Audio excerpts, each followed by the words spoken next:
Hello दोस्तों, कहानियों का दौर चैनल में आपका स्वागत है। आज की कहानी है शूद्र, जिसके लेखक हैं मुंशी प्रेमचंद जी। तो चलिए कहानी शुरू करते हैं। माँ और बेटी एक झोपड़ी में गांव के उस सिरे पर रहती थी। बेटी बाग से पत्तियां बटोर लाती, माँ भाड़ झोंकती। यही उनकी जीविका थी। सेर दो सेर अनाज मिल जाता था, खाकर पड़ी रहती थी। माता विधवा थी, बेटी कंवारी। घर में कोई और आदमी न था। माँ का नाम गंगा था, बेटी का गोरा। गंगा को कई साल से यह चिंता लगी हुई थी कि कहीं गोरा की सगाई हो जाए, लेकिन कहीं बात पक्की न होती थी। अपने पति के मर जाने के बाद गंगा ने कोई दूसरा घर न किया था, न कोई दूसरा धंधा ही करती थी। इससे लोगों को संदेह हो गया था कि आखिर इसका गुजारा कैसे होता है। और लोग तो छाती फाड़ फाड़ कर काम करते हैं, फिर भी पेट भर अन्न मैसर नहीं होता। यह स्त्री कोई धंधा नहीं करती, फिर भी माँ बेटी आराम से रहती हैं, किसी के सामने हाथ नहीं फैलाती। इसमें कुछ न कुछ रहस्य अवश्य है। धीरे धीरे यह संदेह और भी दृढ़ हो गया और अब तक जीवित था। बिरादरी में कोई गोरा से सगाई करने पर राजी न होता था। शूद्रों की बिरादरी बहुत छोटी होती है, 10-5 कोस से अधिक उसका क्षेत्र नहीं होता। इसीलिए एक दूसरे के गुण किसी से छिपे नहीं रहते, उन पर पर्दा ही डाला जा सकता है। इस भ्रांति को शांत करने के लिए माँ बेटी ने एक साथ कई तीर्थ यात्राएं की, उड़ीसा तक हो आई, लेकिन संदेह न मिटा। गोरा युवती थी, सुंदर थी, पर उसे किसी ने कुएं पर या खेतों में हंसते बोलते नहीं देखा। उसकी निगाह कभी ऊपर उठती ही नहीं थी। लेकिन ये बातें भी संदेह को और पुष्ट करती थी। अवश्य ही कोई न कोई रहस्य है। कोई युवती इतनी सती नहीं हो सकती। कुछ गुपचुप की बात अवश्य है। यूं ही दिन गुजरते जाते।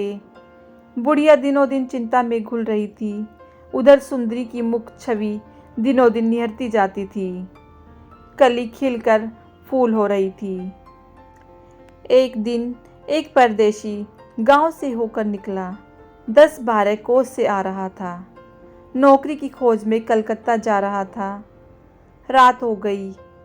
किसी कहार का घर पूछता हुआ गंगा के घर आया। गंगा ने उसका खूब आदर सत्कार किया, उसके लिए गेहूं का आटा लाई, घर से बर्तन निकाल कर दिए। कहार ने पकाया, खाया, लेटा, बातें होने लगी। सगाई की चर्चा छिड़ गई। कहार जवान था, गोरा पर निगाह पड़ी। उसका रंग ढंग देखा, उसकी सजल छवि आंखों में खूब गई। सगाई करने पर राजी हो गया। लौट कर घर चला गया। 2-4 गहने अपनी बहन के यहाँ से लाया। गांव के बजाज ने कपड़े उधार दे दिए। 2-4 भाई बंदों के साथ सगाई करने आ पहुंचा। सगाई हो गई, यहीं रहने लगा। गंगा बेटी और दामाद को आंखों से दूर न कर सकती थी, परंतु 10 ही 5 दिनों में मंगरू के कानों में इधर उधर की बातें पड़ने लगी। सिर्फ बिरादरी ही के नहीं, अन्य जाति वाले भी उनके कान भरने लगे। ये बातें सुन सुनकर मंगरू पछताता था कि नाहक यहाँ फंसा, पर गोरा को छोड़ने का ख्याल कर उसका दिल कांप उठता था। 1 महीने के बाद मंगरू अपनी बहन के गहने लौटाने गया। खाने के समय उसका बहनोई उसके साथ भोजन करने न बैठा। मंगरू को कुछ संदेह हुआ। बहनोई से बोला, तुम क्यों नहीं आते? बहनोई ने कहा, तुम खा लो, मैं फिर खा लूँगा। मंगरू, बात क्या है? तू खाने क्यों नहीं उठते? बहनोई, जब तक पंचायत न होगी मैं तुम्हारे साथ कैसे खा सकता हूँ? तुम्हारे लिए बिरादरी भी नहीं छोड़ दूँगा। किसी से पूछा न गाछा, जाकर एक हरजाई से सगाई कर ली। मंगरू चौके पर उठ गया। मिर्जई पहनी और ससुराल चला आया। बहन रोती रह गई। उसी रात को वह किसी से कुछ कहे सुने बगैर गोरा को छोड़कर कहीं चला गया। गोरा नींद में मग्न थी। उसे क्या खबर थी कि वह रत्न जो मैंने इतनी तपस्या के बाद पाया है मुझे सदा के लिए छोड़े चला जा रहा है। कई साल बीत गए। मंगरू का कुछ पता न चला।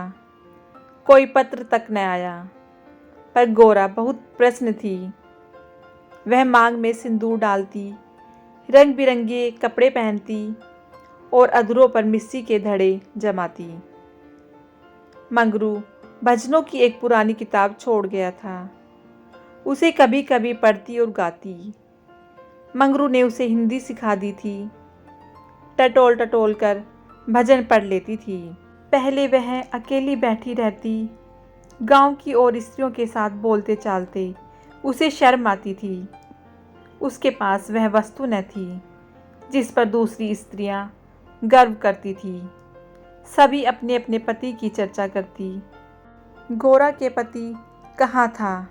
वह किसकी बातें करती? अब उसके भी पति था। अब वह अन्य स्त्रियों के साथ इस विषय पर बातचीत करने की अधिकारिणी थी। वह भी मंगरू की चर्चा करती। मंगरू कितना सहनशील है, कितना सज्जन, कितना वीर। पति चर्चा से उसे कभी तृप्ति ही न होती थी। स्त्रियां मंगरू तुम्हें छोड़कर क्यों चले गए? गोरा कहती, क्या करते? मर्द कभी ससुराल में पड़ा रहता है? देश प्रदेश में निकलकर 4 पैसे कमाना ही तो मर्दों का काम है। नहीं तो मान मर्यादा का निर्वाह कैसे हो?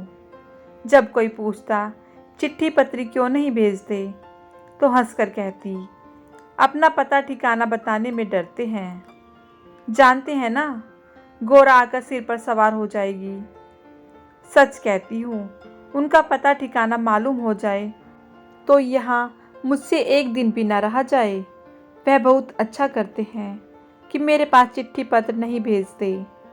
बेचारे परदेश में कहाँ घर गृहस्थी संभालते फिरेंगे। एक दिन किसी सहेली ने कहा, हम न मानेंगे, तुझसे जरूर मंगरू का झगड़ा हो गया है, नहीं तो बिना कुछ कहे सुने क्यों चले जाते। गोरा ने हंसकर कहा, बहन, अपने देवता से भी कोई झगड़ा करता है? वह मेरे मालिक हैं। भला मैं उनसे झगड़ा करूंगी? जिस दिन झगड़े की नौबत आएगी कहीं डूब मरूंगी। मुझसे कहकर जाने पाते मैं उनके पैरों से लिपट न जाती। एक दिन कलकत्ता से एक आदमी आकर गंगा के घर ठहरा।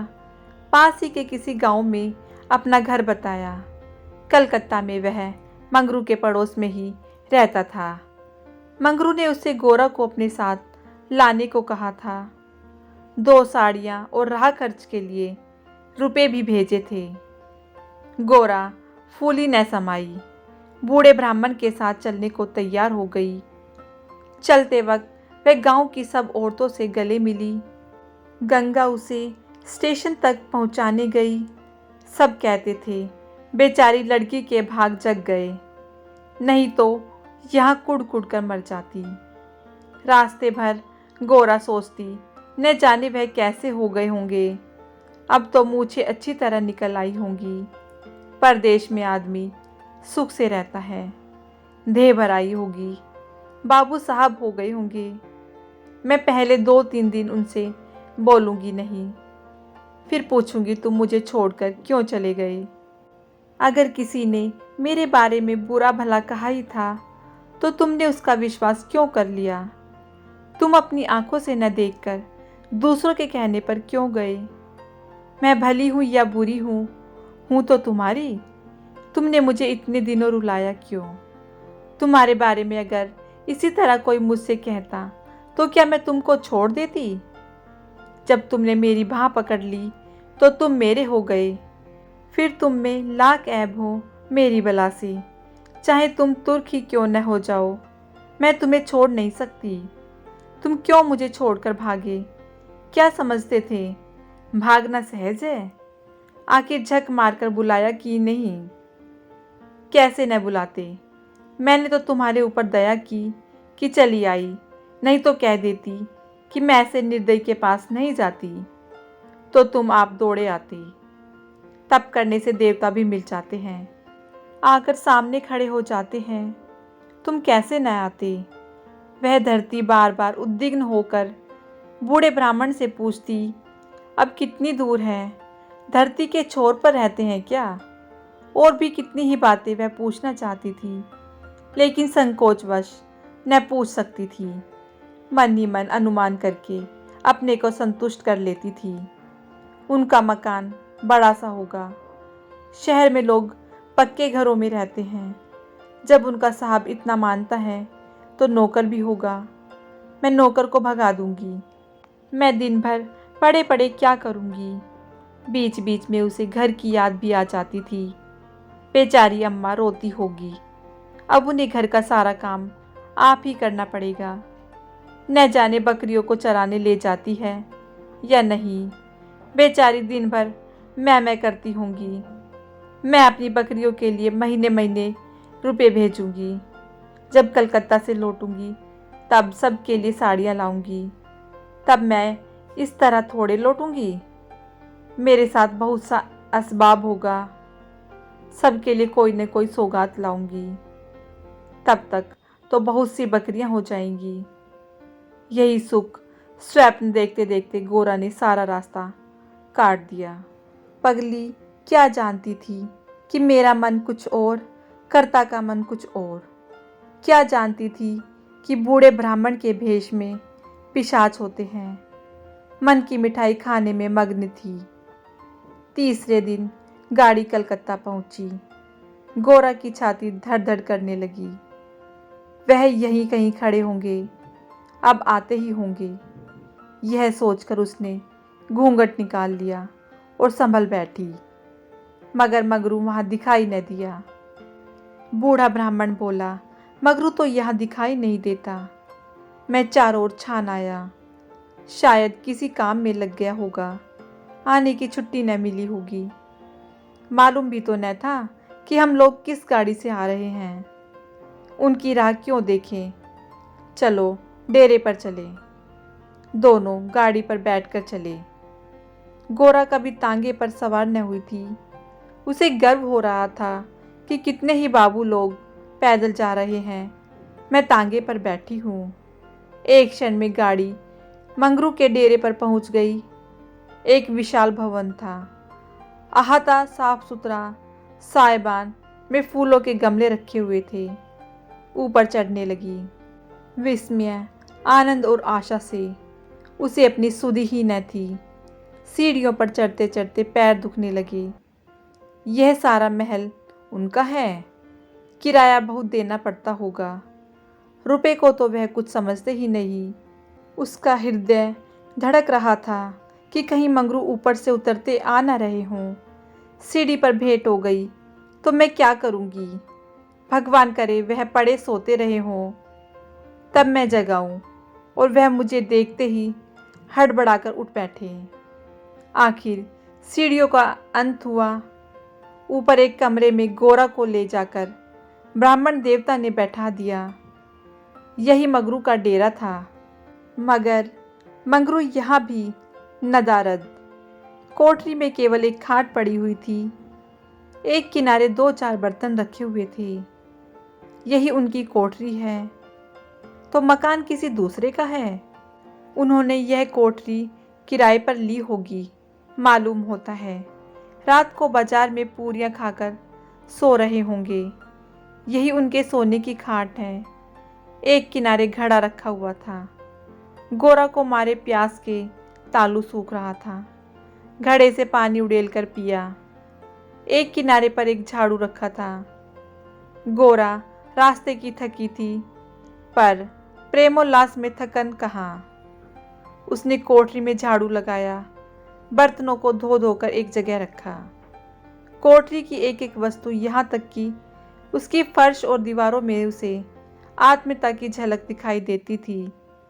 उस घर में भी जहाँ उसे अपने जीवन के 25 वर्ष काटे थे, उस अधिकार का ऐसा गौरवयुक्त आनंद न प्राप्त हुआ था।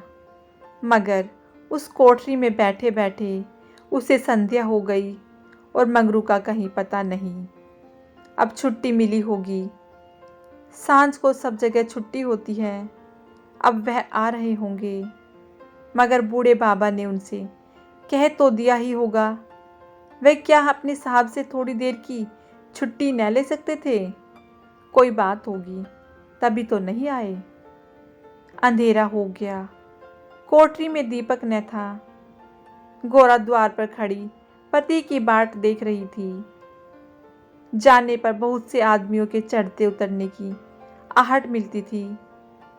बार बार गोरा को मालूम होता था कि वह आ रहे हैं, पर इधर कोई नहीं आता था। 9 बजे बूढ़े बाबा आए। गोरी ने समझा मगरू है। झटपट कोठरी के बाहर निकल आई। देखा तो ब्राह्मण। बोली, वह कहाँ रह गए? बूढ़ा, उनकी तो यहाँ से बदली हो गई। दफ्तर में गया था तो मालूम हुआ कि वे अपने साहब के साथ यहाँ से कोई 8 दिन की राह पर चले गए। उन्होंने साहब से बहुत हाथ पैर जोड़े कि मुझे 10 दिन की मोहलत दे दीजिए, लेकिन साहब ने एक न मानी। मंगरू यहाँ लोगों से कह गए हैं कि घर के लोग आए तो मेरे पास भेज देना। अपना पता दे गए हैं। कल मैं तुम्हें यहाँ से जहाज़ पर बैठा दूंगा। उस जहाज़ पर हमारे देश के और भी बहुत से लोग होंगे, इसलिए मार्ग में कोई कष्ट न होगा। गोरा ने पूछा, कै दिन में जहाज़ पहुँचेगा? बूढ़ा, 8-10 दिन से कम न लगेंगे। मगर घबराने की कोई बात नहीं। तुम्हें किसी बात की तकलीफ न होगी। अब तक गोरा को अपने गांव लौटने की आशा थी। कभी न कभी वह अपने पति को वहां अवश्य खींच ले आएगी। लेकिन जहाज पर बैठाकर उसे ऐसा मालूम हुआ कि अब फिर माता को न देखूंगी, फिर गांव के दर्शन न होंगे। देश सदा के लिए नाता टूट रहा है। देर तक घाट पर खड़ी रोती रही। जहाज और समुद्र देखकर उसे भय हो रहा था। हृदय दहल जाता था। शाम को जहाज खुला। उस समय गोरा का हृदय एक अक्षय भय से चंचल हो उठा। थोड़ी देर के लिए नैराश्य ने उस पर अपना आतंक जमा लिया। न जाने किस देश जा रही हूँ, उनसे भेंट होगी भी या नहीं, उन्हें कहाँ खोजती फिरूंगी, कोई पता ठिकाना भी तो नहीं मालूम। बार बार पछताती थी कि एक दिन पहले क्यों न चली आई। कलकत्ता में भेंट हो जाती तो मैं उन्हें वहाँ कभी न जाने देती। जहाज़ पर और कितने ही मुसाफिर थे। कुछ स्त्रियां भी थी, उनमें बराबर गाली गलौज होती रहती थी। इसलिए गोरा को उनसे बातें करने की इच्छा न होती थी। केवल एक स्त्री उदास दिखाई देती। गोरा ने उससे पूछा, तुम कहाँ जाती हो बहन? दोस्तों, कहानी में गोरा को उसका पति मंगरू मिला या नहीं, इसके लिए सेकंड पार्ट ज़रूर सुनिएगा। अगर आपको ये कहानी अच्छी लगी हो तो इस कहानी को लाइक कीजिए, शेयर कीजिए और मेरे चैनल को सब्सक्राइब करना ना भूलिएगा। कहानी सुनने के लिए बहुत बहुत धन्यवाद।